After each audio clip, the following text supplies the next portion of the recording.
Hello. Thank you for joining us tonight. And I'm Amelia Holmes, the Associate Director at the Nantucket Historical Association's Research Library, where I'm coming to you live tonight. Joining us is Michael R. Harrison, the Obed Macy Director of Research and Collections at the Nantucket Historical Association. He has held curatorial positions at the National Building Museum, the Smithsonian's National Museum of American History, and the Glasgow Museum of Transport. He is the author of numerous books and articles, including Collecting Nantucket, Artifacts from an Island Community. He is a graduate of the University of Pennsylvania and the George Washington University. Tonight, Michael will lead us in an exploration of Petticoat Row, what it was, and who were the women associated with it. Michael, are you ready to get started? Yes. Great.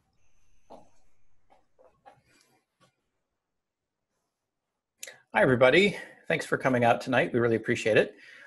We are very happy to be able to reveal and talk about some new research that we've been doing into Nantucket history. And as always, you know, the Nantucket Historical Association, we collect the whole history of the island, and we seek to do new research in order to find new areas of the island history that hasn't been explored yet, or that perhaps has been explored but not looked at in new ways in a while.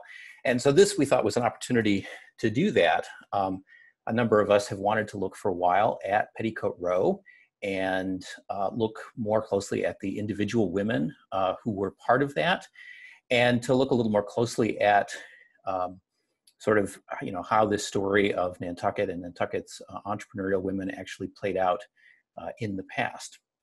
So let's just get right into it with our slides and our story.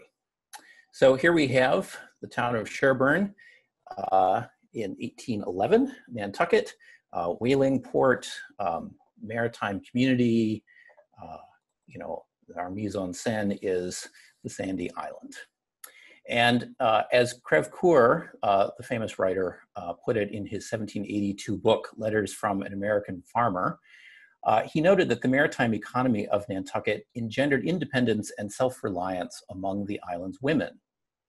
The island's whaling voyages, he said, were often very long, and therefore the whalemen's wives, in their husband's absence, are necessarily obliged to transact business, to settle accounts, and in short, to rule and provide for their families. Now, this history of women's empowerment within the family economy on Nantucket is well documented, beyond just Crèvecoeur talking about it. But its extension into the island's commercial economy has long simply been taken for granted. And over time, the idea and the stories about the strong women of Nantucket have become embodied in the idea of Petticoat Row. Petticoat Row being, for those who may not know, I suspect most of our guests do know, a street where women-owned and women-run businesses dominated the retail landscape. And this was the typical story of this was put very well in a 1976 article in the Inquirer and Mirror newspaper, where the writer said, quote, "Petticoat Row has been the nickname of Center Street from Main Street north towards Broad Street since the 18th century, so called because the shopkeepers were mostly ladies, usually the wives or widows of the men who were away for years at a time with the whale fishery." Now, this is a pretty powerful idea, you know, that an economy based predominantly upon men going off whaling in far waters would require then that the women left at home take a very active role in local community life and local business life. And looking at this, there are aspects of this story that are very true, and there are other aspects of it that turn out to not be true. And so one of the things when looking at this idea that since the 18th century, Center Street was dominated by women-owned businesses, it's kind of curious that the Nantucketers in the newspaper and other writings in the 19th century never talk about this idea. In fact, if we can go on to the next slide here, the very first mention of Petticoat Row in print on Nantucket comes from 1903. And this is it here. And this was an inspector for the state came to Island, went to Center Street, and took a look at this and described that Center Street was called Petticoat Row and the employers were largely women.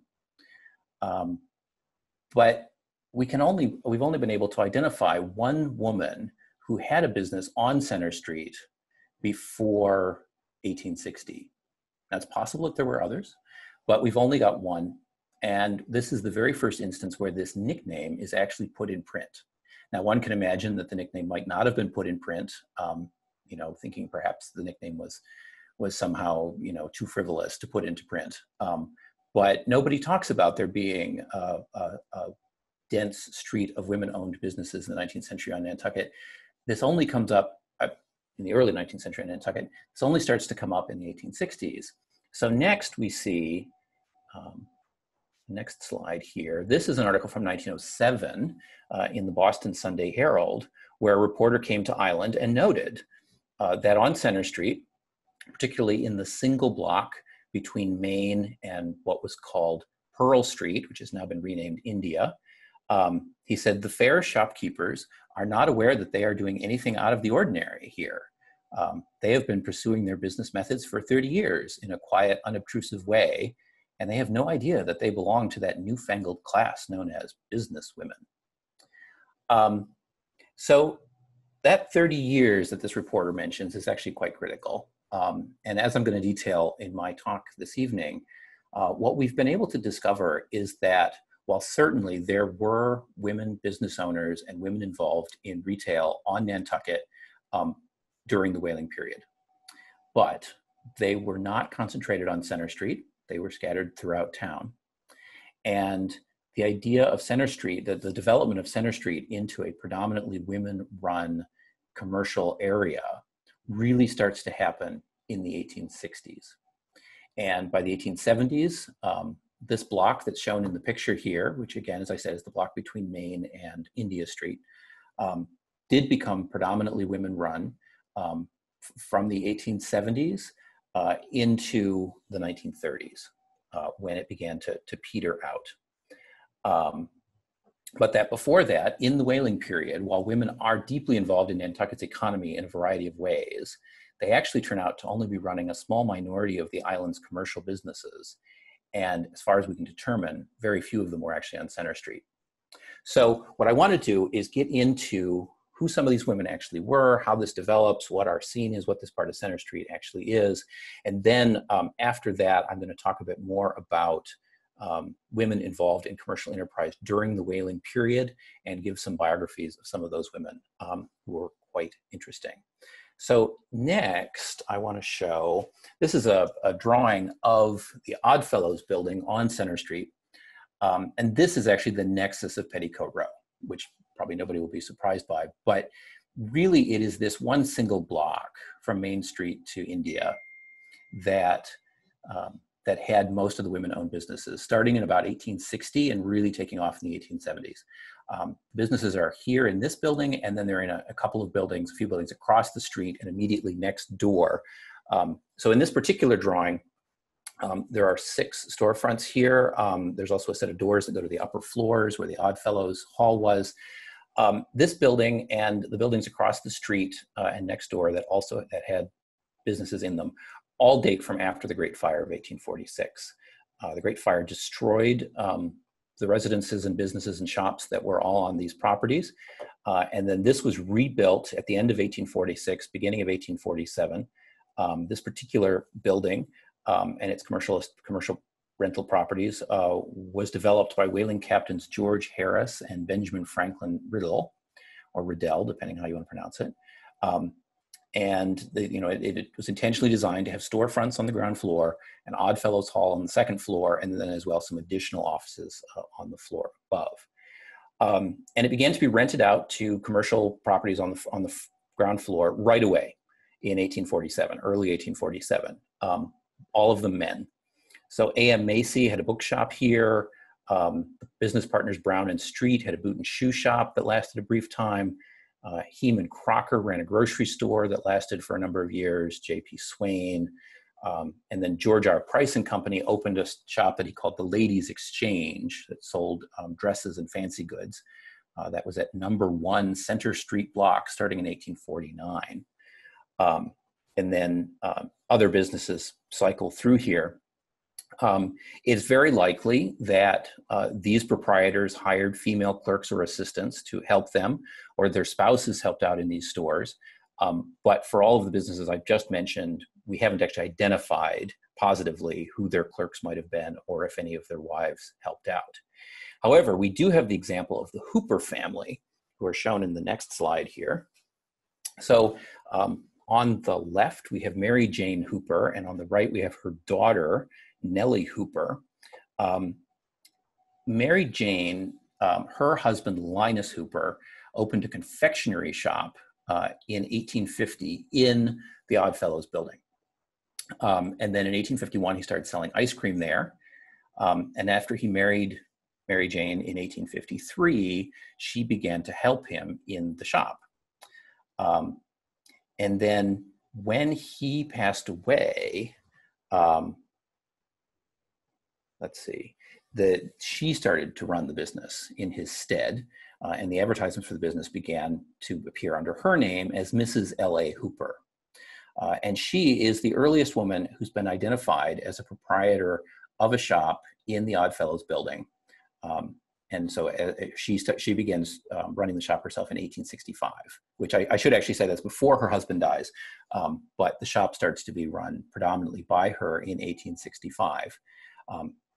Then later, her son started operating it, and after both she and her husband and her son had passed away, Nellie, who again we see here on the right, operated this ice cream shop. And so this family, she is the first woman we've identified who's running a shop here on Center Street in this area. If we go on to the next picture, this is a kind of interesting view here. On the right, I've zoomed in a little bit, and you can see the awning over the sidewalk that says Ice Cream Saloon. This is where the Hooper's shop was for many, many years. You can see in the trees there, the Oddfellows building with all of its shops. This is from a late 1860s stereo card where the photographer has posed all of these people in the street in order to take advantage of the depth of field, the illusion of the stereo card. Curiously, there are no women visible in this picture, even though by this time, this is when women-owned shops are beginning to emerge as this being a center of that on the island. Let's see, let's go on to the next picture here. So after Mary Jane Hooper and her daughter Nellie, the next female proprietors who've been identified on Center Street after the Great Fire are Delia Folger and Sofia Ray. Now Delia has a very interesting story. Her husband headed to the California gold rush in 1849, and as far as I've been able to determine, he stayed there. He could perhaps have come home for a brief time, but he's clearly in California throughout most of the rest of his life. And so what she does is, to support her family, she buys a house at the corner of Center Street and Chestnut Street in 1859. And she moves when her husband abandons her, she opens a dry goods store actually in her house elsewhere on island. And then in 1859, she moves that to the corner of Center and Chestnut. And so she is also a very early proprietor here on Center Street. And then Sofia Ray, her husband George, and she ran a confectionery and stationery shop way up Center Street by the Congregational Church. And then in 1860, they moved to the corner of India Street and Center Street, becoming also one of the earliest people to be running a shop here after the Great Fire, earliest women to be running a shop here.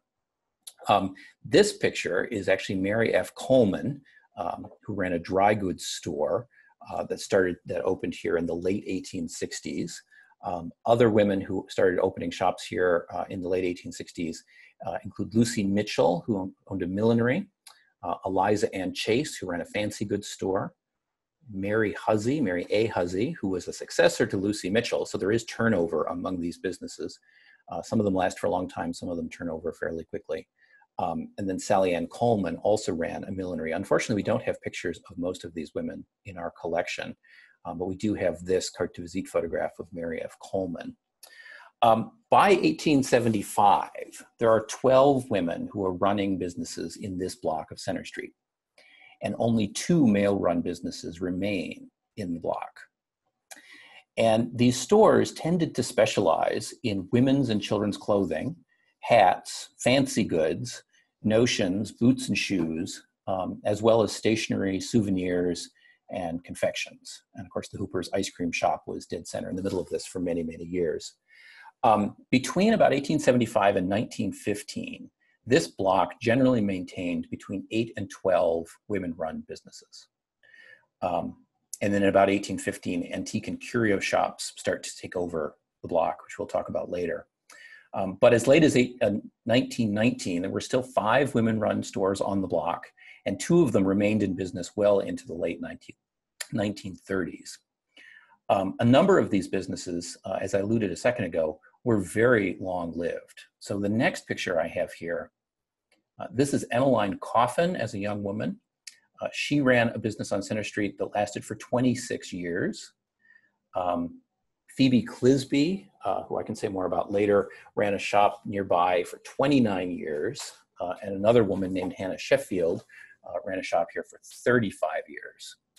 The next picture, this group of women standing in front of the Oddfellows building, these are reputed to all be shop owners or employees on Center Street, including Phoebe Clisby and Hannah Sheffield, who I just mentioned. Unfortunately, we don't have any other photos of Phoebe Clisby or Hannah Sheffield, so there's no way to know which of these women is either one of them. Also said to be here is Ella Sylvia and Emma Frazier, who also ran shops here. What we are fairly confident about is that the 3 women on the left are Priscilla Manter and her daughters Clara and Emily. Priscilla, the mother, is in the striped skirt, second from left, and she's flanked by her 2 daughters. The next slide that I have here is the 3 of them, all as younger women. Priscilla Manter in the center, her husband was Nathan Manter, the captain of the steamer Island Home. And then her 2 daughters helped her at her shop, which operated from about 1865 to about 1875. And what's interesting here is I've just said Mrs. Manter, her husband was a very well-known steamship captain living on Nantucket. A majority of the female shop proprietors on Center Street in this period when Petticoat Row develops from the mid-1860s, into 1915 and after, the majority of these female proprietors were either single women or they were widows. Of the 32 proprietors that I've identified who are operating here between 1859 and 1940, 15 of them, so just under half, never married or were single when they ran their stores. 5 other women opened to businesses after being widowed or abandoned. And 1 supported her unemployed husband, who I think he was not able to work before he passed away, and then she continued on to support herself with her business after he was gone. Of the 10 proprietors I've identified who were married, 4 worked with their husbands, and 2 were the wives of mariners, including Mrs. Manter, whose mariner husband was gone regularly, but he lived on the island and he would only be gone for a day or so in his duties. Actually, he was usually back every day. The next slide that I have here, this is a particularly interesting shop. So this is the shop of Mary H. Nye, and this shop was actually started by her mother, Charlotte Riddle. Charlotte opened the shop here at this location in or before 1869. Her husband was a whaler and a merchant sea captain, but by the time she opened this shop, he was retired from the sea, and he ran an auction business on Main Street beginning in 1857. So she appears to have run this to supplement their family income. Her daughter Mary and her other daughter Sarah worked here as well.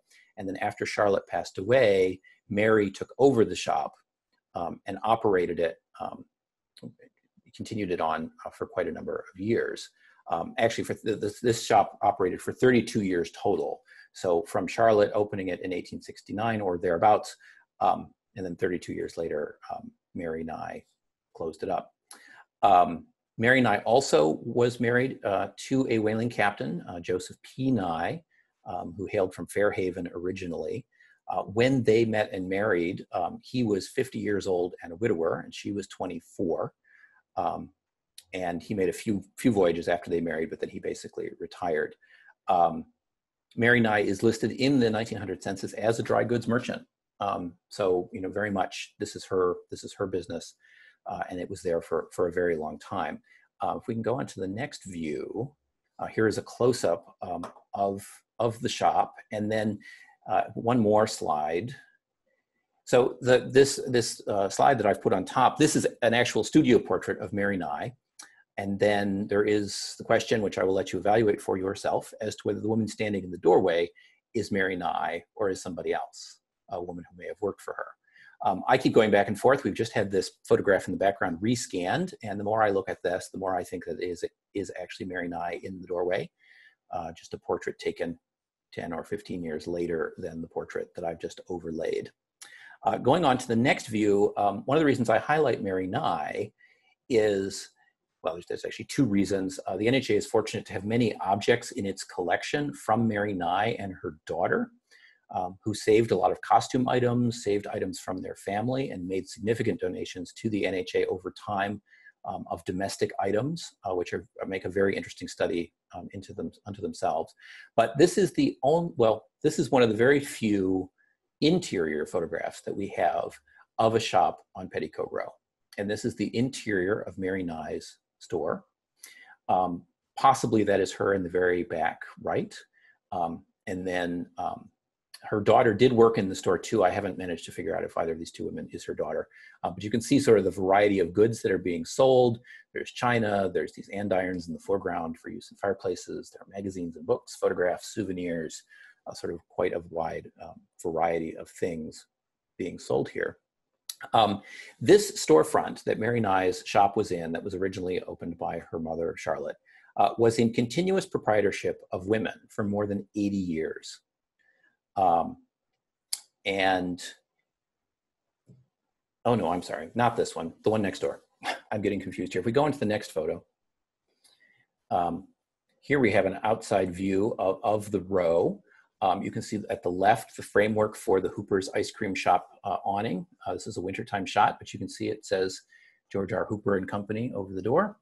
Down toward the end, so there's the large pediment that dominates the left-hand side of the picture, and then there's the smaller pediment more toward the right. The shop under there, that one, was in continuous ownership of women for 70 years, 80 years. That's 7 Center Street. Beginning in 1874, Mary P. Swain opened a dry goods store in that location. And then in 1954, Cora Stevens had a stationery business, and she moved over to Main Street next door and closed up this shop. But 80 years is a really impressive run for a series of related businesses in one spot on the island.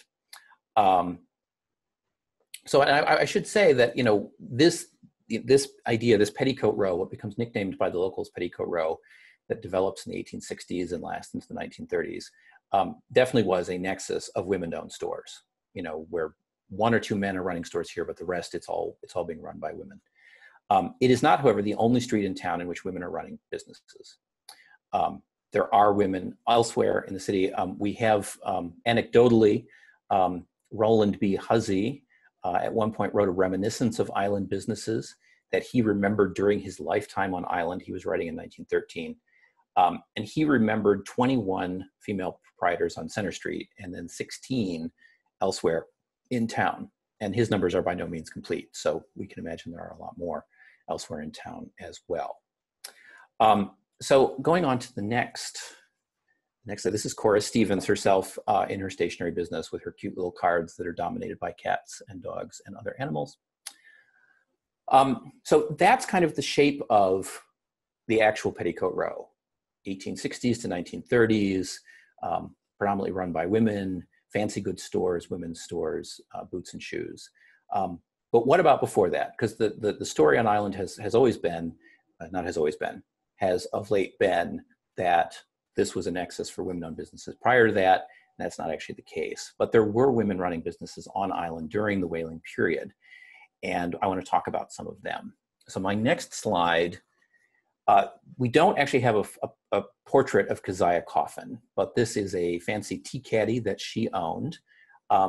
She was a prominent businesswoman on Nantucket at the time of the Revolution and before. Her husband was a whaling captain. And while he was away, she ran her and her husband's mercantile business on island. What was quite lucrative. She set up international trading connections with London. They built a fancy house on Center Street, interestingly enough. And then she was accused during the Revolution of profiteering from smuggled goods. She and her son-in-law, and there's a whole interesting story there. She became the subject of a fantastical novel, and is the fictional character Miriam Coffin that many of you may have heard of, is based on her. She is quite famous, very early woman entrepreneur on Nantucket. The next slide, going even deeper back in time, this is pages from the account book of Mary Starbuck. Mary Starbuck is the woman responsible for introducing Quakerism to Nantucket. I'm sure I'm not doing that story any justice right now, but that's outside of our topic. This is her ledger showing business transactions between 1662 and 1752, which importantly includes business transactions with the Native American people on island. Now, at this point, I want to say we're gonna cut away back to the research library, because this is an actual object in our collection that is too exciting not to show you in person. And there we go. This is Amelia again. Hi there. Yeah, so I'm here at the research library. Although our reading room is closed to the public right now, we are still assisting researchers like Michael in their work. So I'm really excited to share with you these materials, which are normally available to the public. And these primary source objects are integral to our understanding of Nantucket's history and connect us to the past. So I'm gonna turn on, I have my camera, my phone here. So I'm gonna turn on for you. We've got here, this is the object itself in the flesh, as it were. So Michael, do you want to tell us some more about the book? Yeah, so this is a really important early ledger surviving from colonial Nantucket that reflects Mary and her husband's business dealings with a wide variety of islanders, both the English settlers and the Wampanoag people who are on island. This is written in a fairly typical writing style of the period, which to our eyes is now often very difficult to read. And a number of scholars have spent considerable time deciphering what is actually going on in this business ledger, what's being sold to whom and for how much, and who are these people. And then of course there are ink stains, and so you can't see what's written underneath certain things, but we've been able to determine quite a lot about business interactions between particularly the Native American people and the English settlers through all of this. Here we have fish at Sconset, fish at Sconset. So she's trading materials. She's selling feathers, I think was on this page at one point. There's a lot of fishing going on in Nantucket, so she's dealing in fish. She and her husband are. There's all sorts of stuff. It's really an amazing, amazing book, but it does take a certain amount of dedication to read. A number of scholars have done some transcriptions from this, which are very, very valuable. And some of those are available online. If people are interested, we can direct you to these things. And then as Amelia says, when the research library is open, material just like this is available for researchers to come see and explore. So really, really important stuff from a very important woman in the early part of Nantucket's colonial history. So then from Mary Starbuck, we have a second book here as well. Amelia, would you show us that one?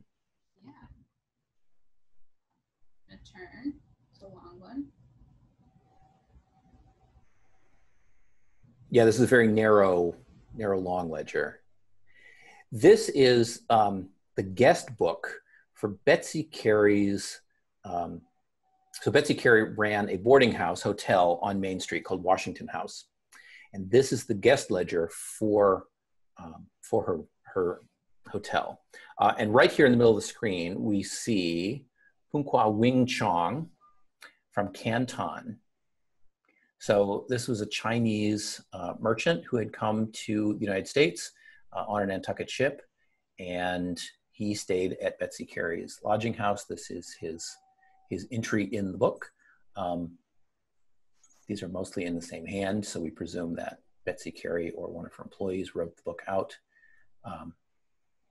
There is a whole fascinating story with Punqua Wing Chong's visit to the island. He came with a servant, and then President Jefferson put in place an embargo, and he could not return to China. So he went to Washington to get permission from Jefferson to leave the country, and left his servant Quoc Tay behind on Nantucket. A number of years passed, and in desperation, Quoc Tay actually took his own life, which is very sad. And then Punqua Wing Chong returned to island only to discover that his servant had died. So what's interesting about this book is that, there's lots of entries here from Boston and New Bedford and Providence, Plymouth, places, Falmouth, places you might expect people who are doing business with the island from the region. But then there are these people coming from further away, somebody coming from China, very remarkable, and points out sort of Nantucket's connectedness to the broader world at this time. And this is 1812 period. So really very important books.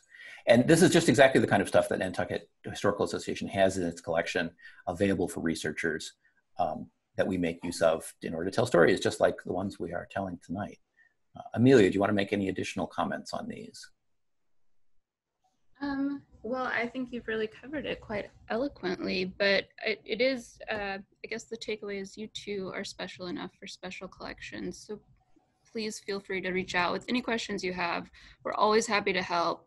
Our email is library@nha.org. So that's my message. Thank you.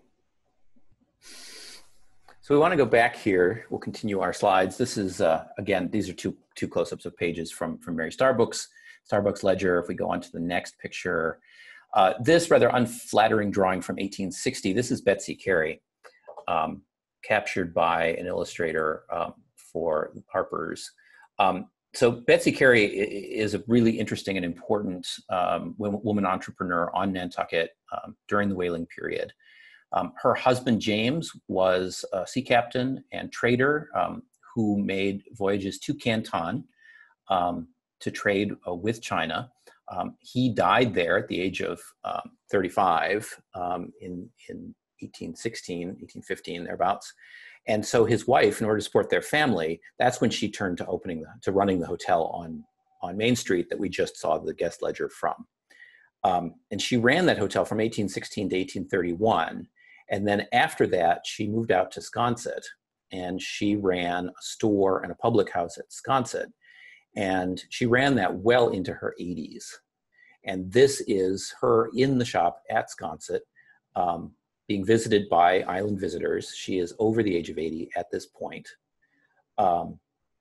And she sold beer and whiskey, which is what the bottles are here, as well as other dried goods. We see the salted cod on the back wall in this drawing. So she really did support her family for many decades through her commercial activities. If we go on to the next slide, this is Anna Folger Coffin. She was the mother of Lucretia Mott, the famous women's rights and anti-slavery activist. This is her mother. And for a brief time, Anna Coffin ran a small shop out of one of the front rooms of her house on Fair Street. According to the family, this story of her running the shop comes from one of her granddaughters, or a grandniece, from a descendant, who describes that at one point her husband, who was a sea captain, was away, and he was presumed lost at sea. And she opened the shop in her Fair Street home in order to support her family reputedly selling East India goods, although possibly it was West India goods, which were much more commonly sold on Nantucket. But this all happened about 1800, 1802, when her husband had gone missing on this whaling voyage. When he returned, as far as we know, she didn't continue the business, and they moved off island in about 1809. And with her up here in her very plain Quaker costume, I want to say a few things about women working on Nantucket, in the first half of the 19th century and before. In whaling era Nantucket, women worked most commonly in the home or on the island's farms.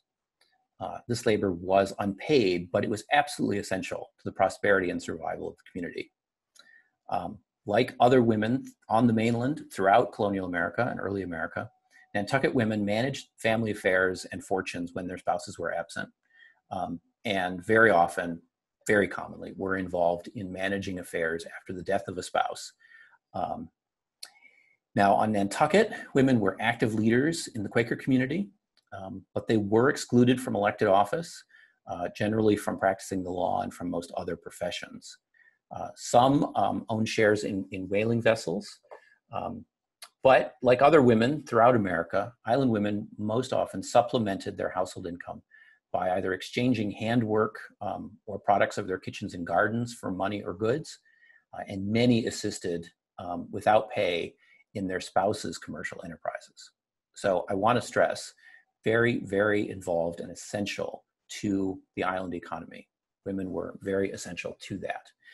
But our question here is about Petticoat Row and actually running shops and stores. And so what is women's participation on Nantucket in the paid labor market during the whaling period? When women participated in the paid labor market, it was generally as weavers or seamstresses, dressmakers, teachers, boarding house operators or tavern keepers, shop clerks, and shopkeepers. And these are all occupations. There's a lot of historical literature about this. These are occupations that extended the family economy out into the public sphere. Shopkeeping in particular was an accepted and common occupation for women in colonial and early Republican America. And just for comparison, more than 300 women retailers have been identified in Philadelphia and New York between 1740 and 1775. Elsewhere in New England, later in the 19th century, factories became very important as employers of women, particularly working class women. But that development hardly touched Nantucket at all, with the exception of the Atlantic Straw Works, which was a straw hat factory on Main Street, which employed more than 200 women between 1853 and 1866. But that is the only really large scale factory to employ women on Nantucket. Now, the exact numbers of female business proprietors on Nantucket is actually really difficult to assess from the surviving records. Very fragmentary sources, but the sources we do have suggest that it was fairly modest. One of the best sources we have, but with some flaws, is the island newspapers.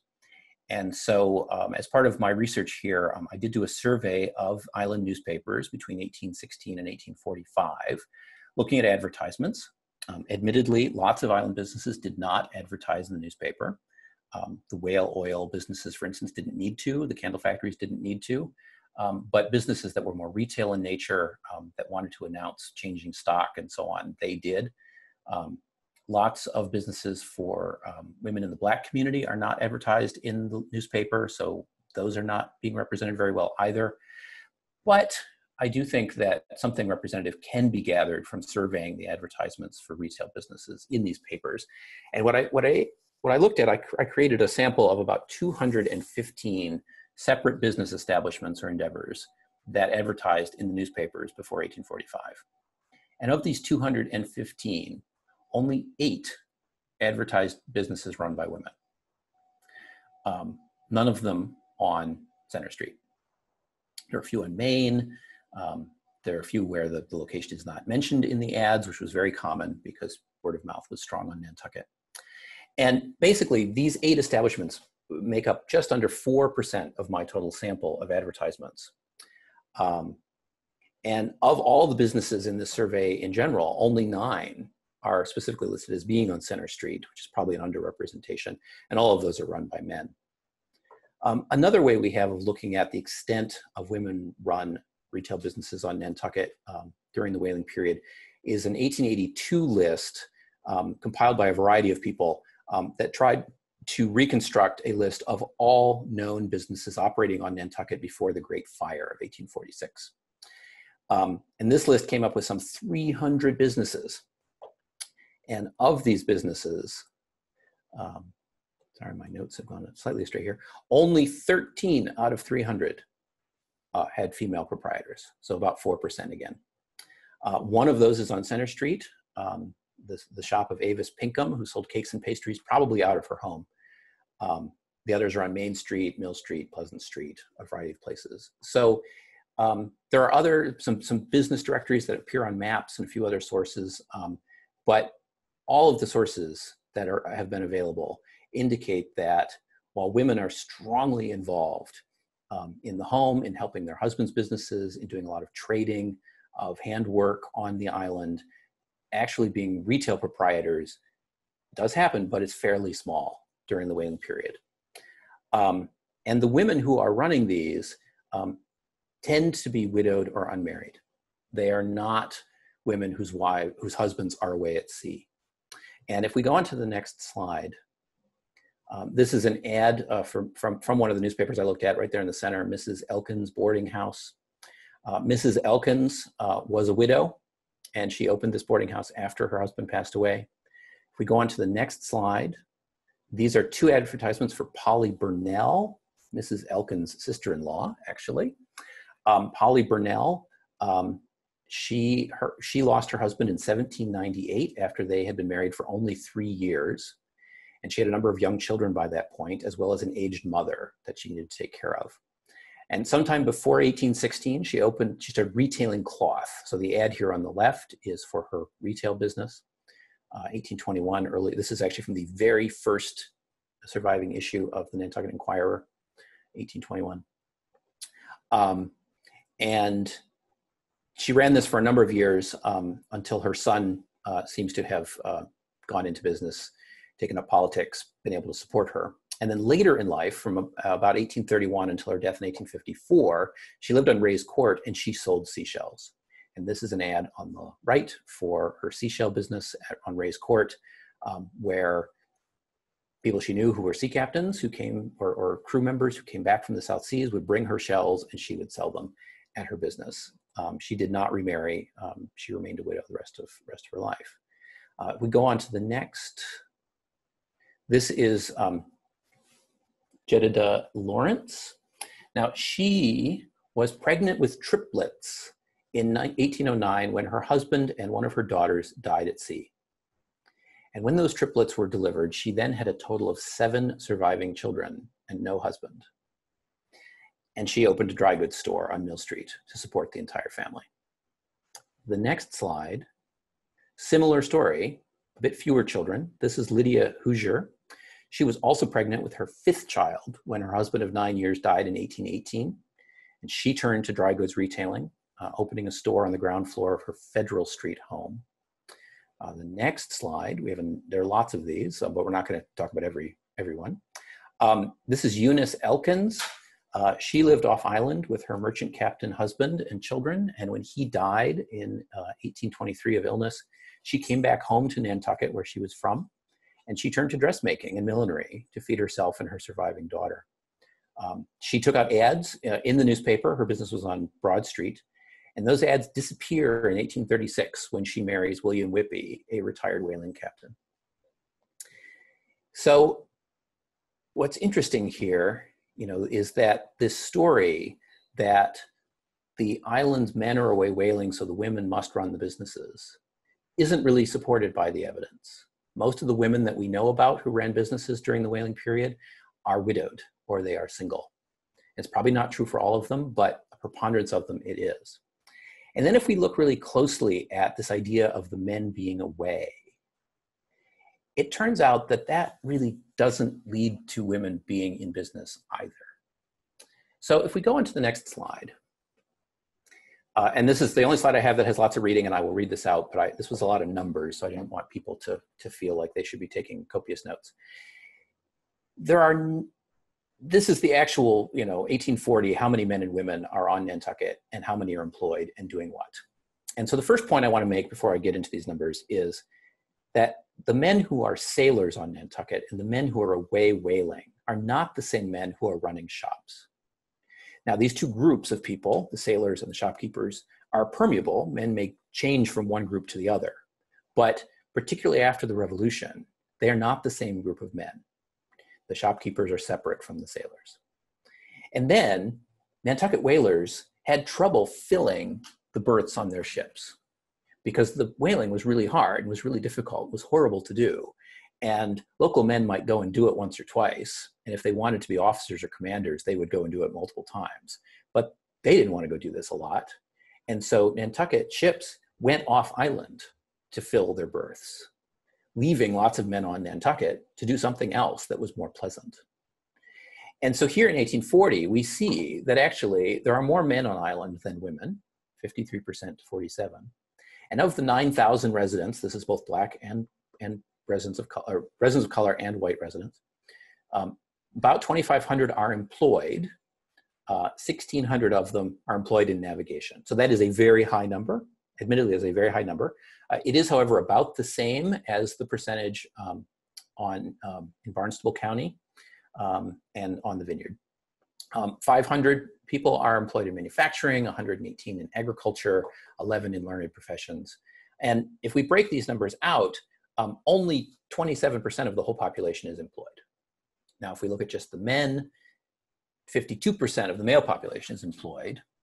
Or looking at this even more closely, if we regard men between the ages of 10 and 60 as sort of the employable age, thinking of wanting to capture apprentices as well, 69% of the working, this is the number of people employed in total is only 69% of all the men on the island. So, and then we get down even further, this line at the bottom. The island, according to the US Census, had 33 retail dry goods establishments that employed only 227 people. So there are plenty of men on island to fill all these roles without there being any need for women to fill any of them at all. Now, we know that women do fill some of these roles. We've just talked about a number of them. We've looked at why. But this whole idea that men were away whaling and therefore the women had to mind the shop back home is a myth and is not true. And it's not borne out on Nantucket. It's not borne out in other seafaring communities in New England. Now, this completely changes. These numbers completely change after the Civil War, after whaling collapses. When whaling collapses and the island's economy, it goes into a tailspin, young men and young women leave the island for jobs and to marry.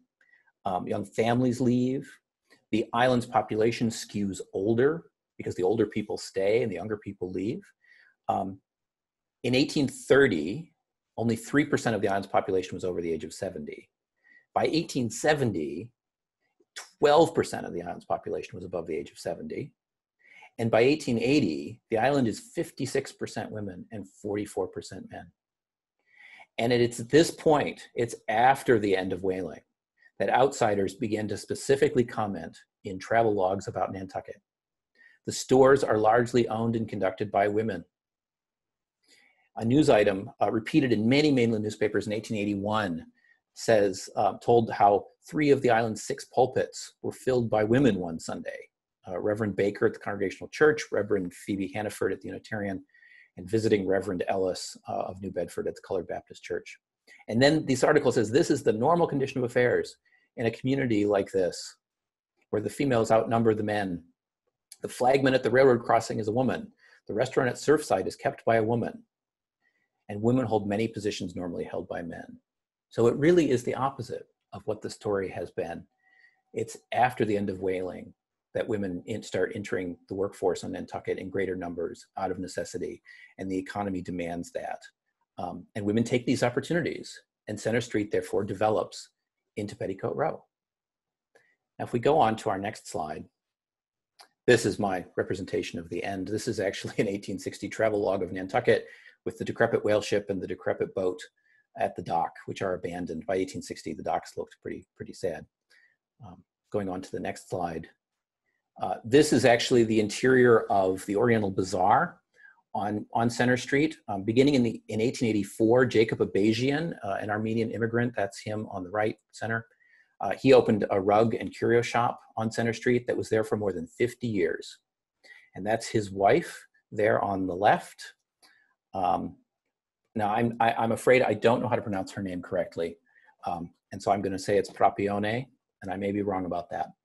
But she was a definite presence on Center Street for 50 years, running the Oriental Bazaar alongside her husband, Jacob. And then they also ran a second business next door starting in about 1912. And she is listed as the proprietor of that shop in which he assisted her in running it. But the reason I show you the Abajians here, not only because their story is great, these Armenian immigrants who come to Nantucket and run a couple shops for 50 years.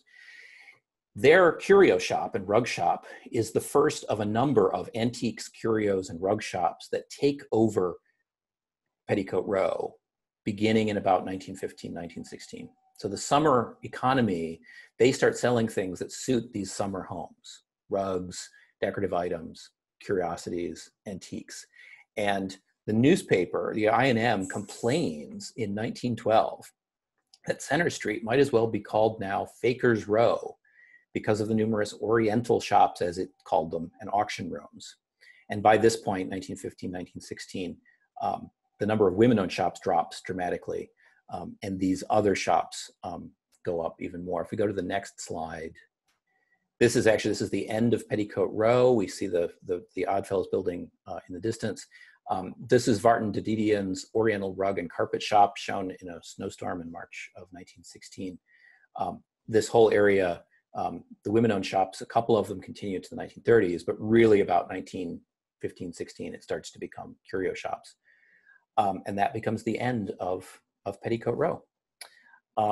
So I'm gonna stop right here, having given that very quick overview with lots and lots of people's names.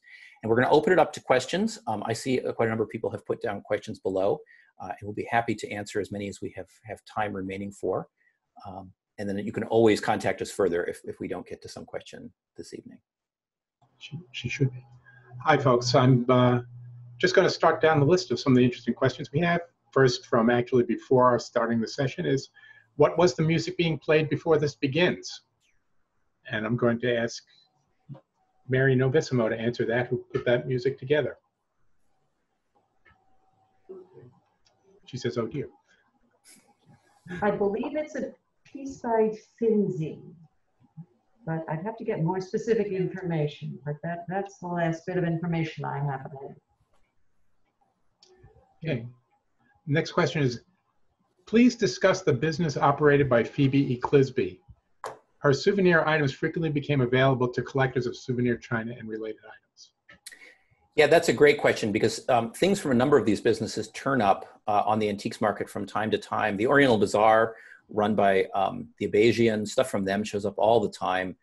Lots of these places would order ceramics from places in New York that would do custom ceramics from producers in England.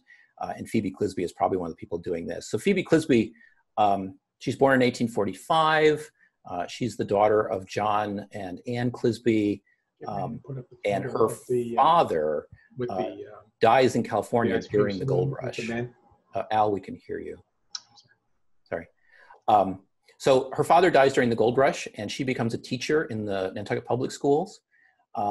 And then in her late 30s, early 40s, she takes, in 1879, I should say, or 1880, thereabouts, we don't know exactly when, she takes over the fancy goods store of Mary P. Swain at 7 Center Street. And she expands it to sell books and stationery, artist supplies, souvenirs, which would be the stuff that the questioner is asking about, and other novelties. She runs that shop from about 1880 until her death in 1908. And she never married. She's another one of our single shopkeepers. So that's what we know about her. And yeah, I wouldn't be surprised if stuff from her shop turns up on the souvenir market. Thanks, Mike. The picture of the ice cream saloon appears to be mostly African-American men. Is that correct? And how big was the African-American population back then? So most of the men in that picture are just in shadow from their hats. So there may actually be 1 or 2 African-American men in the picture, but it is mostly white men. The population, the African-American population of the island in the late 1860s is fairly small. I don't have the exact number to hand. I'm going to hazard a guess it's 200 to 300. It's definitely under 1,000. Fairly small by that point. The African-American community had shrank a lot beginning in the 1830s and 40s as opportunities on whale ships became more scarce. African-American families moved off island for economic opportunities elsewhere. So by 1867, there definitely are African-American residents on Nantucket, but most of the people in that picture are not them. Thank you, Mike. We have an interesting factoid from Pamela Filbert, came in, who mentions that Sherborne Hall, the Oddfellows Hall, and its shops was half owned by a widow from 1852 to 1857. Lydia Athern, widow of a former president of the Pacific Bank, purchased it, probably because their home stood on the north half of the property until it burned in the 1846 Great Fire. Yeah, the property owners whose houses and businesses were destroyed before the fire that then this was built on were heavily involved in the ownership of it. And for a long time, it was owned just by a couple of families. And then eventually the Oddfellows Lodge was able to buy the entire building over time. But then they subsequently have sold it entirely. Thank you for sharing that. And what are fancy goods? Oh, fancy goods. So fancy goods would be, I mean, I don't want to confuse them with notions, which are small things that you used to help with your sewing. But let me get the right definition in front of me because I don't want to get this wrong for you. Hang on just one second. So fancy goods, are generally items that are just chiefly ornamental things. So if you're selling vases and porcelains, you're selling artificial flowers, selling little goodies to decorate your house with. You know, it's a lot of domestic items, but not domestic items in the terms of cooking items, but domestic items more in terms of things to decorate with.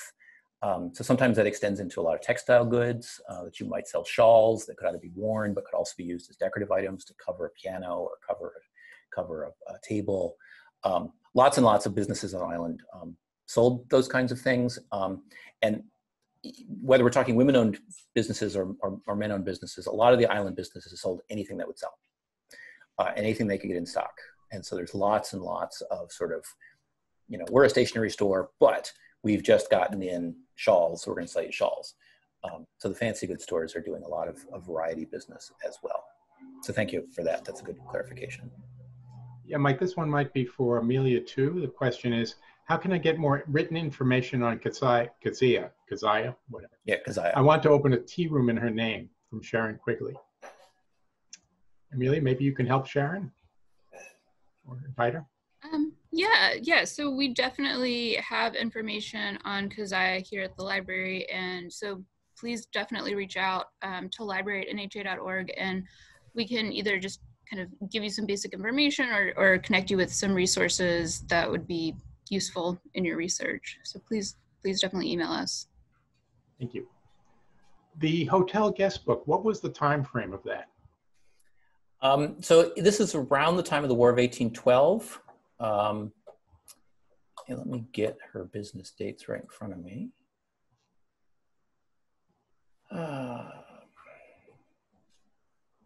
Sorry, I'm looking in my notes because I want to give you a better answer than just guessing. So Betsy Kerry, she's operating the Washington House Hotel from 1816 to about 1831. So this falls within that window, possibly slightly. This may skew slightly earlier. I don't have the catalog record for it right in front of me, but this is, you know, definitely War of 1812 period, and right around then.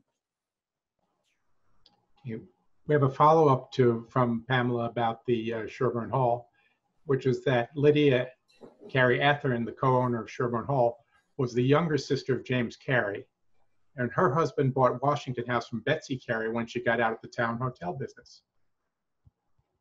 Mike, you're muted. Sorry. talking back there. Yeah, no, that's the Careys are actually a really interesting family. And Edward Carey, the sort of scion who came to the island from elsewhere in Massachusetts, had lots of children who then intermarried and did lots of very interesting things. And so, yeah, I'm not, you know, the sort of who's owning the businesses and selling back and forth is very much sort of an in the family kind of thing. The NHA is very fortunate to have a number of China trade items from James Carey, and then other items from other branches of the family. These are pretty deep waters that would be very interesting to look at more closely. Another question, in regard to the whaling era on Nantucket, did the women of Petticoat Row have any association to light basket making? Yes, in a way they did. So none of them are involved in the actual making of the baskets as far as I know, but they are heavily involved in selling the baskets. And in fact, Jacob Abajian's shop, there are baskets in that very photograph. He's definitely selling them. Other women on island are definitely selling them. So they're part of the conduit for the men who are generally the men who are making them. I'm sure there are some women involved in making some of these, but I don't know that part of the story super well. But the connection really is the retail connection, where the shops in Petticoat Row are a main conduit for these baskets getting out into the market. Okay. We have a remark here from our own James Russell, the ED of the NHA. It says he noticed that listed in the guest book was a John Dabney, likely John Bass Dabney, who had an active whaling and procurement business and was appointed first consul to the Azores by President Thomas Jefferson. Yeah, we could look into that more closely. Because on Nantucket, so many people have the same names that even when they're visitors from New Bedford, I hesitate to be confident that one John Debney is the same as another right off the bat. Nevertheless, this would be fairly easy to look into, and I wouldn't be surprised at all if the John Bass Debney had business connections here on the island that brought him here. There was a lot of regular boat service between New Bedford and Nantucket throughout the 19th century. It was very easy to get here from there. So yeah, that's a very good point. Okay. Comment, this seems like a large unemployment rate. How did these people live? So that actually warrants a lot more research. There's issues of life expectancy and how long people are living and how many of the older people on island are actually able to do meaningful employment after lives of very hard work. There's actually more research that's needed to sort of figure all of this out. There are definitely extended kinship networks on island where older generations are being supported by the younger generations, and they're all living together. So a lot of this is accounted for by that, and as well, lots of younger children who are at home is also accounting for part of that. But definitely more research needed. Okay. Was Center Street ever officially named Petticoat Row? No. No, it was never official.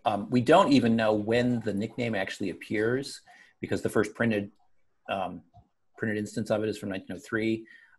I have heard from various scholars ideas that Petticoat Row is a nickname also applied to camp followers, encampments in the Civil War.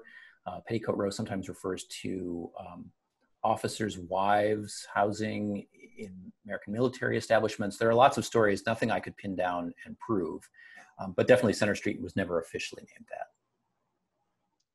Okay. Any idea why Pearl Street was changed to India Street? Yes, so it was originally called India Street, and it was changed to Pearl Street. Well, most of what I've read says in the 1830s. It was changed to Pearl Street. And then in the somebody will correct me on this, in the 1930s, it was changed back to India Street under the feeling that that was what it had originally been called, and it was also more exotic, seemingly more exotic. Ties in with the idea of Nantucket's past being one of the reasons you come here. So a small island in New England that has a street named India is very romantic and talks about international connections. So they changed it back because it was more evocative. Was Delia Folger's maiden name Barnard? What was the store name at which she worked? Oh, let's see. Let me check my crib notes.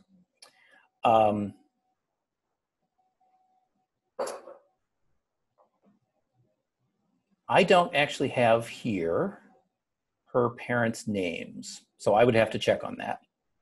But that we can definitely look that up. So I don't know the answer to that right offhand. I also don't have the exact name of her business. Many of these businesses may have had names, but they're not mentioned in the advertisements, and we don't have surviving photographs of the facades of the businesses. So in her instance, it's one of the ones where I don't know the name of her business. Right.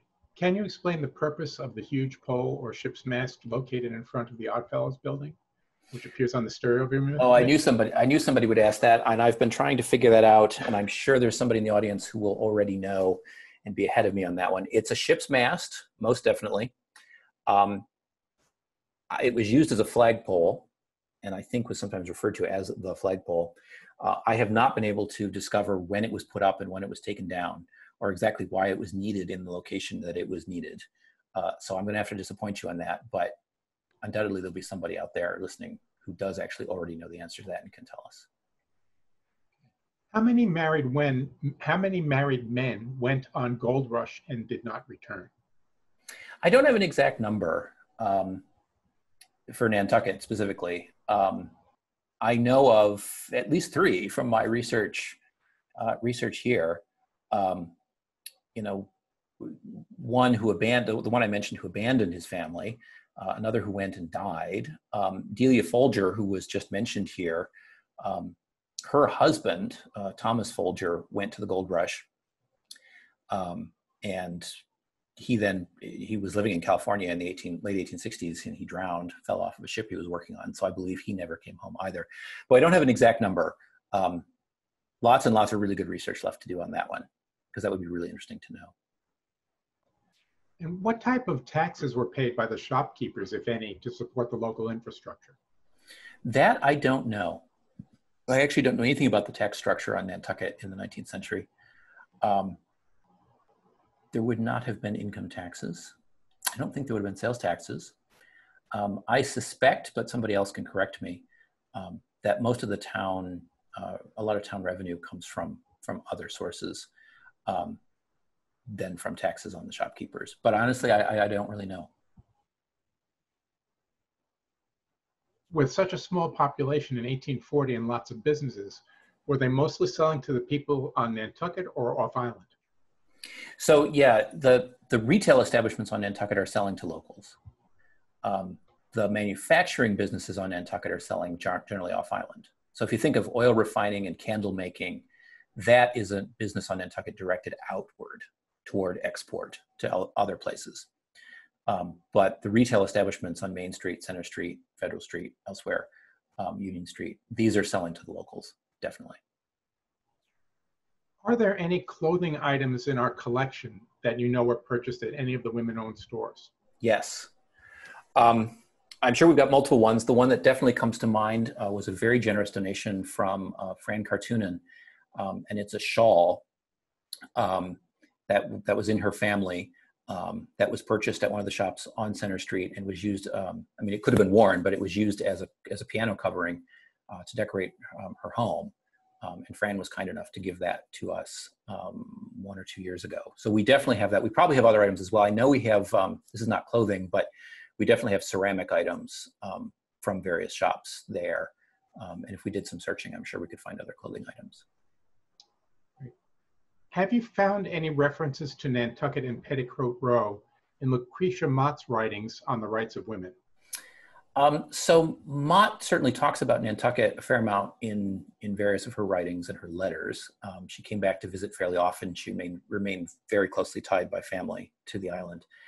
I'm not aware of her ever mentioning it. Now, the period when Lucretia Mott was most active as a women's rights crusader is before there actually is such a thing as Petticoat Row. So there certainly are. Her mother ran a shop briefly, and other women she knew would have run shops, but she wouldn't have had in her mind that there was a women's retail block on Nantucket. And so no, she never uses the phrase Petticoat Row in any of her writings. Did you have any findings of any women who did not want to marry or remarry so as to not have to turn their income from their business over to their husband? I haven't found any direct references to that specifically. That would be really interesting to look at more closely. Among the women that I specifically researched, there definitely are ones who don't remarry after they're widowed, and there are others who do.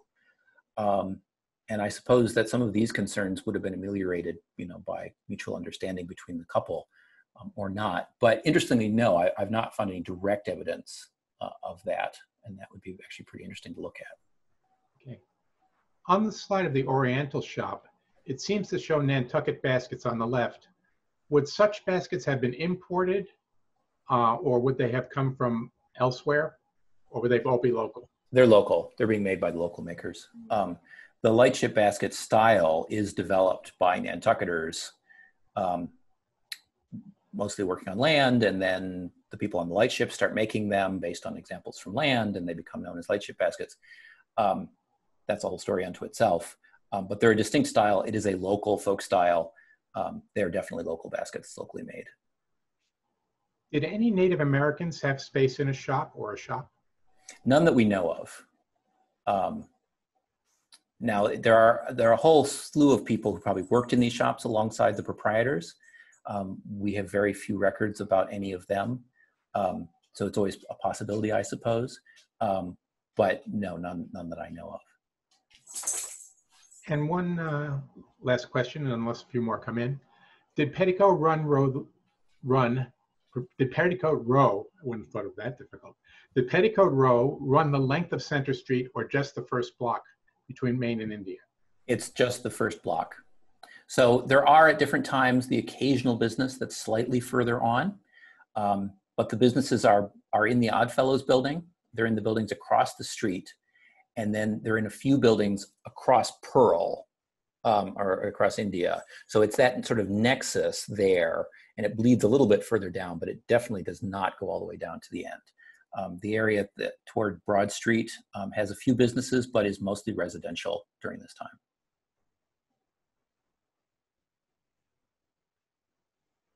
Well, we are so happy that everybody has come and joined us today. I hope that this has been interesting. I hope I've been able to summarize this complicated story in a clear way. And I'm happy to say that there's an article about this very topic coming out in our next issue of Historic Nantucket. Amelia, do you want to say anything more about that?